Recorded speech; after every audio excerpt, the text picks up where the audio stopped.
नमस्कार मित्रों, गणेश चतुर्थी की आप सभी के लिए बहुत बहुत हार्दिक शुभकामनाएं। इस अवसर पर हम आपके लिए व्याकरण का टॉपिक लेकर आए हैं और जिसका नाम है प्रत्यय लगाने के नियम। यानी आप केवल 2 मिनट में आप सभी प्रत्ययों का प्रयोग कर सकते हो।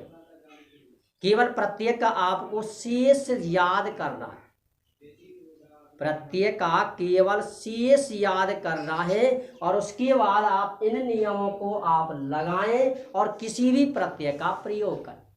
इसलिए आप प्रत्यय से संबंधित जो भी कठिनाइयां हो, जो भी विपत्ति आपके सामने दिखाई देती है, उस विपत्ति से आप घबराएं नहीं।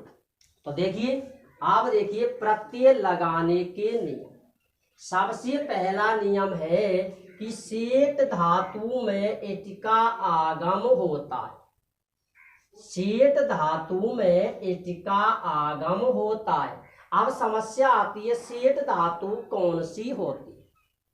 सेट धातु वो होती है जिनमें इट का आगम होता है। सेट धातु वो होती है जिसे ग्रामीण भाषा में कहा जाता है कि जिस पर हलंत का प्रयोग किया गया।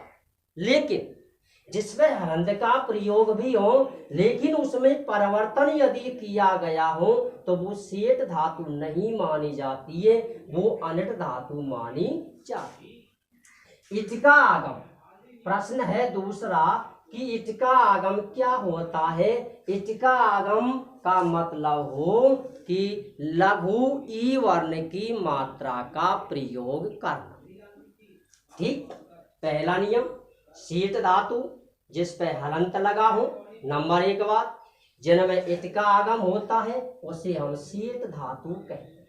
इट का आगम सेट धातु में किया जाता है, अनिट धातु में नहीं किया जाता। इट का जो आगम है वो सेट धातु में किया जाता है, अनिट धातु में प्रयोग इसका नहीं किया जाता। नंबर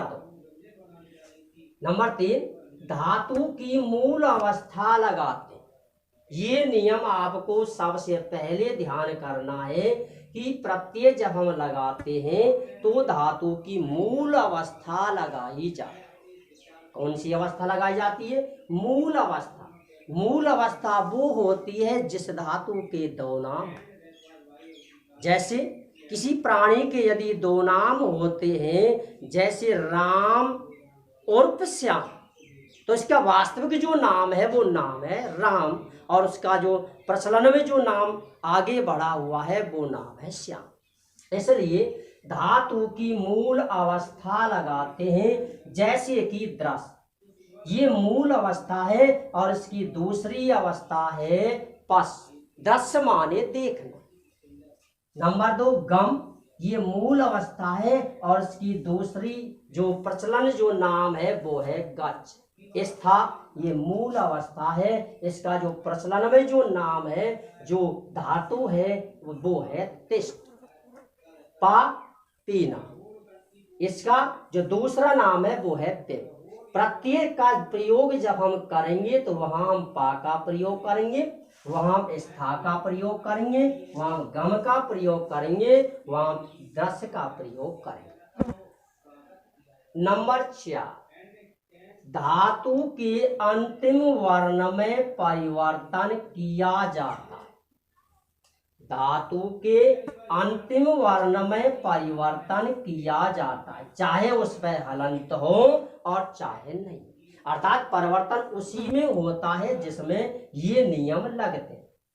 जैसे कि नंबर 1, एक वर्ण यदि है, अंतिम वर्ण यदि एक वर्ण है तो उसे हम गुण वर्ण में बदल देंगे।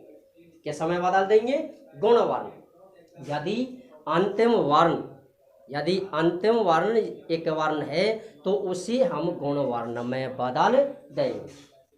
एक वर्णों की संख्या है 4, जैसे कि ई, ओ, री और ले। एक वर्ण को हम बदल देंगे गौण वर्ण में ए, ओ, आर और आर। ई का गुण वर्ण है ए, उ का गुण वर्ण है ओ, री का गुण वर्ण है आर और री का गुण वर्ण है आर। एक वर्ण यदि अंतिम वर्ण है तो उसे हम किस में बदल देंगे? गुण वर्ण। ठीक, किस में बदल देंगे? गुण वर्ण। अगला नियम है, यदि अंतिम वर्ण चस दिया है या से जो तालब जो वर्ण है, ये चुआ साराम ताल, चैवर के साथ में चलने वाला यदि सैवर्ण आता है तो उसे हम टैवर के साथ चलने वाले मूर्धन्य सकार में बदल देते हैं। नंबर इससे अगला, यदि मूर्धन्य सकार दिया हो और उसके बाद यदि तैवर्ण आता है तो उसे हम टैवर्ण में बदल दें, क्योंकि अधिकांश प्रत्ययों का जो पहला अक्षर शेष रहता है वो रहता है तय, इसलिए तय को हम किस में बदल देते हैं? तैवर्ण। तकार को किस में बदल देंगे? टकार। यदि अंतिम वर्ण च या जे वर्ण दिया, यदि अंतिम वर्ण च या जे वर्ण दिया हो तो उसे हम कै वर्ण में बदल देंगे। किस में बदल देंगे बंधुओं? कै वर्ण में बदल देंगे। अगला नियम, नियम नंबर 4। देखिए, यदि अंतिम वर्ण भय वर्ण दिया है तो उसे हम बै वर्ण में बदल देंगे। जैसे बै बकरी के नाम से विद्यार्थियों को LKG या UKG में पढ़ाया गया था। बै वर्ण के बाद जो तय वर्ण आता है उसे हम धय वर्ण में बदल देते। किस में बदल देते? धय वर्ण। अगला नियम है नंबर 5। यदि अंतिम वर्ण मै वर्ण दिया हो तो उसे हम नए वर्ण में बदल देते हैं। इसमें प्रत्यय की हम जोड़ा बनाएंगे जिनका प्रयोग हम अगली क्लास में करेंगे। यानी तुमन वाला जो जोड़ा है उसमें मैं वर्ण को हम नए वर्ण में बदल देंगे। ठीक, एक वर्ण को गुण वर्ण में बदल देंगे।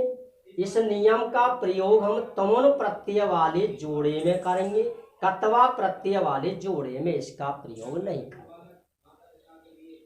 चे वर्ण को के वर्ण में, मैं वर्ण का नए वर्ण कर देंगे। लेकिन नंबर 6 मैं वर्ण का हम लोप कर देते हैं और वो जोड़ा कौन सा होगा? वो जोड़ा होगा कत्वा प्रत्यय। मैं वर्ण का लोप कर देंगे कत्वा वाले जोड़े में, मैं वर्ण को नए में बदल देंगे तमुन वाले जोड़े। अंतिम नियम है नियम नंबर 7। यानी यदि अंतिम अक्षर दय वर्ण दिया हो तो उसे हम तय वर्ण में बदल देते। यदि ये जो आपके सामने 6 नियम जो लिखे हुए, ये यदि आपकी समझ में आते हैं, ये नियम आपको यदि याद हैं तो आप किसी भी प्रत्यय का प्रयोग कर सकते हैं। प्रत्यय का शेष, उसके बाद इन नियमों को आप लगाएं और प्रत्यय का जो शेष है उस शेष को आप लगाएं। आप इन प्रत्ययों को अपने कॉपी में लिखें और उसके बाद समझें, याद करें। फिर भी यदि कोई समस्या आती हो तो आप हमें कमेंट के माध्यम से बताएं। हम आपकी सेवा में फिर से हाजिर होंगे। जय हिंद, जय भारत।